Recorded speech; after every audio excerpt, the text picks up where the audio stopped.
সন্তানকে যখন হত্যার বিভিন্ন চক্রান্ত চালু করলো ফেরাউন, তখন মুসা নবীর মায়ের ভিতরে একটা ভয় ঢুকে গেল যে মুসাকে আর বাঁচানো সম্ভব হবে না। ফেরাউন যেইভাবে তল্লাশি শুরু করছে, কোন দিন আইসা পাবে আর আমাদেরকে সহগরদান দিতে হবে।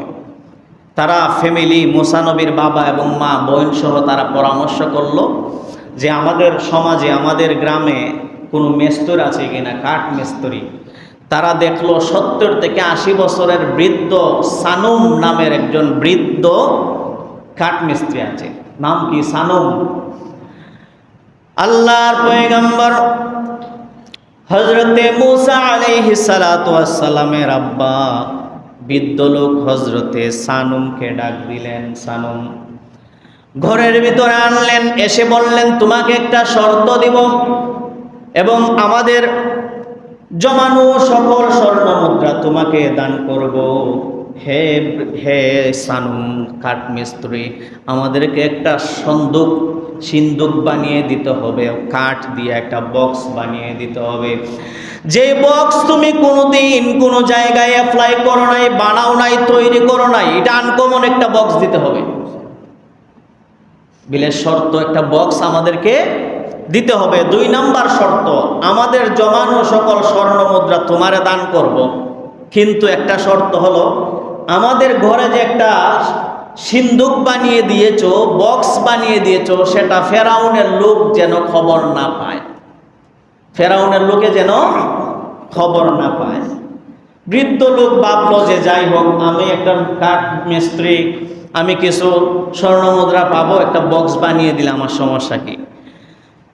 কাঠ মিস্ত্রি সানুম অনেক যত্ন সহকারে সুন্দরভাবে একটা সিন্দুক তৈরি করলো, যেটা সানুমের জীবনীতে কোনো দিন এরকম সুন্দর কারুকার্য এবং সুন্দর স্ট্রাকচার দিয়ে তৈরি করেছে, এরকম বক্স কোনো দিন সানুম মিস্ত্রি তৈরি করে নাই।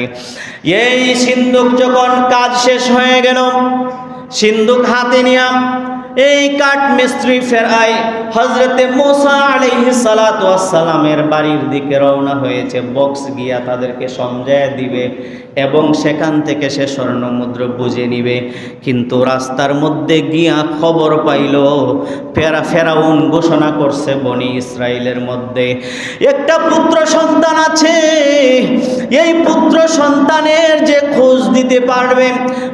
ফেরাউন ঘোষণা করলো বনি ইসরাইলের মধ্যে একটা পুত্র সন্তান আছে, যে এই পুত্র সন্তানের লোকেশন খোঁজ আমাদেরকে দিবে।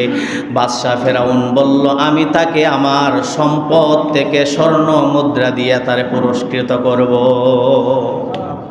তখন সময় সানুম বৃদ্ধ এই কাঠ মিস্ত্রির ভিতরে একটা লোক ঢুকলো যে আরে ইমরান হলো গরিব ফ্যামিলির একজন মানুষ, মুসা আলাইহিস সালাতু ওয়াস সালাম যেই ঘরে জন্ম নিয়েছে এটা গরিব ফ্যামিলির, আমার আর কত স্বর্ণ মুদ্রা দিব, আমি যদি এই বক্সের লোকেশন গিয়া ফেরাউন রে দেই তে আমি বেশি স্বর্ণ মুদ্রা পাবো। সানুম কাঠ মিস্ত্রি মুসা নবীর বাড়ির দিকে না এসে ফেরাউনের বাড়ির দিকে রওনা হয়েছে। সে গোপন সকল তথ্য ফেরাউনের কাছে প্রকাশ করে দিবে। এই কাঠ মিস্ত্রি সানুম যখন ফেরাউনের সিংহাসন রাজ্য মহলের গেইটের সামনে চলে গেছে, হঠাৎ করে এই কাঠ মিস্ত্রির পাটা মাটির নিচে হাঁটু পর্যন্ত গেড়ে গেছে। সুবহানাল্লাহ! এ শুকনা মাটি দিয়ে হাঁটতেছে, গেইটের সামনে গেছে ফেরাউনের, এমত অবস্থায় কাঠ মিস্ত্রির পা মাটির নিচে ঢুকে গেছে হাঁটু পর্যন্ত। তখন বৃদ্ধ লোক নড়াচড়া করতে পারে না। হঠাৎ করে একটা গায়েবী আওয়াজ আসলো, হে বৃদ্ধ সানুম, তুমি আমার পয়গম্বর আমার মুসার সাথে তুমি বেঈমানি বিশ্বাসঘাতকতা করতেছো। যদি তুমি আর একটা পাও সামনের দিকে আগাতে চাও এবং তোমার সকল গোপন খবর যদি ফেরাউনকে জানাতে চাও, তুমি এখান থেকে জীবিত জান নিয়ে বেঁচে যাইতে পারবে না। সুবহানাল্লাহ! এই অদৃশ্য আওয়াজ যখন আসলো যে তোমার কাছে যে গোপন একটা খবর আছে, এটা যদি ফেরাউন জানে তুমি এখান থেকে জান নিয়ে যাইতে পারবে না, বরং তুমি যেখানে আসছিলে সেখানে চলে যাও। বৃদ্ধ লোকের আর বুঝতে বাকি রইল না। সানুম রাস্তা পরিবর্তন করে আবার মুসা নবীর বাড়ির দিকে রওনা হয়ে গেল। মুসা আলাইহিস সালাতু ওয়াস সালামের বাড়ির মধ্যে গিয়ে ঢুকলো। ঢুকার পরে মুসা আলাইহিস সালাতু ওয়াস সালামের আম্মা জানকে ডাক দিয়ে বলল, ওগো মা, এই বক্স নিয়ে সিন্দুক নিয়ে আমি এসেছি, কিন্তু আপনার ছেলে মুসাকে আমি আগে দেখতে চাই। সুবহানাল্লাহ, যে আমি আগে আপনার সন্তানকে দেখতে চাই। এটা কেমন সন্তান? হজরতে মুসা আলাইহিস সালাতু ওয়াস সালামের আম্মা জান আয়াজ আইনা সন্তান হজরতে মুসা নবীকে দেখাইলেন।